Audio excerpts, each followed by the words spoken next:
Bonjour à tous et bienvenue dans la deuxième partie du making-of de l'épisode 2 de ma mini-série. Si vous n'avez pas encore vu la première partie, je vous invite directement à cliquer sur l'image. Entre le premier et le deuxième épisode, j'ai décidé d'améliorer certaines choses pour rendre l'ensemble visuellement un peu plus propre. À commencer par le générique du début où j'ai modifié l'habillage du titre qui apparaît de manière plus détaillée avec la tête de chaque personnage intégrée dans le haut de chaque mot. L'un des plus gros changements de cet épisode, c'est le lissage des contours des personnages et des objets. Dans le premier épisode, j'avais laissé tels quels les contours car je devais finir rapidement pour participer au concours. Pour la suite, je n'avais pas de contrainte de temps, donc j'ai décidé de faire disparaître presque tous les contours de manière à ce que ça ressemble davantage à un dessin animé. J'avais anticipé la difficulté en prenant plusieurs photos du même cadre, mais en faisant la mise au point sur chaque personnage et sur le décor, ce qui me permettait ensuite pour certains plans de déplacer les personnages si nécessaire. C'était utile par exemple dans ces deux plans où j'ai interverti le placement de Lane et Nico pour finalement ne garder que le deuxième. J'ai ensuite mis bout à bout toutes les images dans l'ordre prévu dans mon scénario, ce qui donne une vidéo constituée d'une suite de plans fixes, sans aucun son, et qui a servi de vidéo de référence pour l'enregistrement des voix. Pour le doublage des personnages de Mou, Nico et Lobino, ce sont 3 amis qui ont prêté leur voix, respectivement Fabien Tucci, Natacha Holnet et Charbel Sfer, sans compter ma voix pour doubler George, Lane et aussi le narrateur.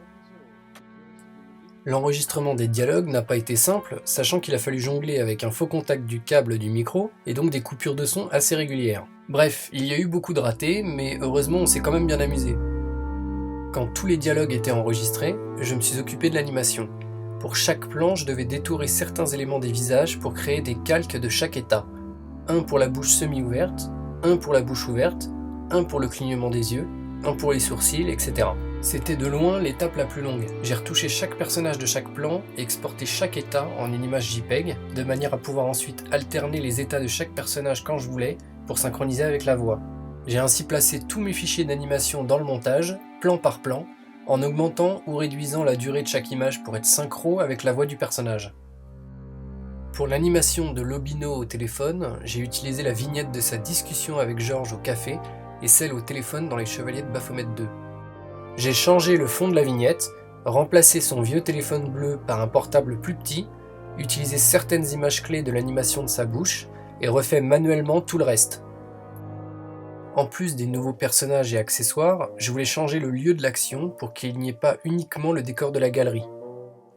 Dans les visuels des Chevaliers de Baphomet 5, on pouvait voir le décor d'un café où George et Nico discutaient. Je suis donc allé à la vraie rue Montmartre, à Paris, pour trouver un café qui pourrait servir de modèle pour le mien. Et j'ai trouvé Le Tambour, qui est assez atypique et qui convenait parfaitement. Je me suis basé sur les 2 photos que j'ai prises et j'ai ajouté le haut d'une église en fond, qui est en réalité dans une rue proche du café.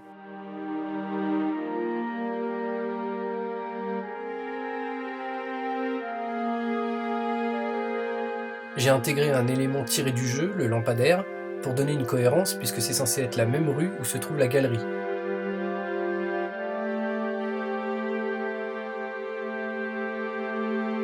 J'ai ajouté des affiches sur la vitrine du café, ce sont les posters des Chevaliers de Baphomet 5 qu'on ne présente plus, Beneath a Steel Sky, un autre jeu de Revolution Software, Roberta, un spectacle très drôle de Fabien Tucci, la voix du lieutenant Mou dans cet épisode, un très bon album fictif d'Unital, mais l'adresse Facebook en bas de l'image, elle, existe bien, une superbe illustration d'Aurel qui s'appelle Resident Myself, et un court-métrage d'animation très simple que j'ai fait en avril 2013. J'ai aussi ajouté une affiche fictive du nouveau film de Carlton Hawkes, le réalisateur qu'on pouvait rencontrer dans le 2e jeu. Mais je n'ai pas encore trouvé le titre du film.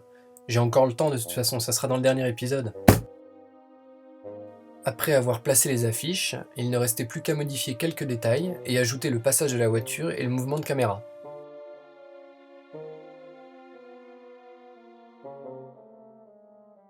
Pour la posture assise de Nico, j'ai utilisé le modèle debout et retouché et déplacé des portions pour faire en sorte qu'elles correspondent au placement de la chaise.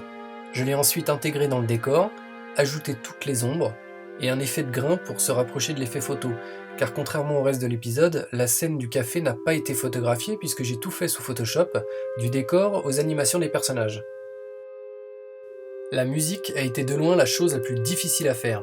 Remplir 5 minutes de vidéo en musique, c'est pas évident du tout. J'ai repris certains thèmes du premier épisode, que j'ai modifiés, le thème principal bien sûr, mais aussi celui de Lane. Le thème de Moo est nouveau et je l'ai décliné en 3 versions avec des instruments différents. Si vous voulez écouter la BO des 2 premiers épisodes, elles sont disponibles sur mon SoundCloud et sur mon blog à l'adresse indiquée en bas de l'image.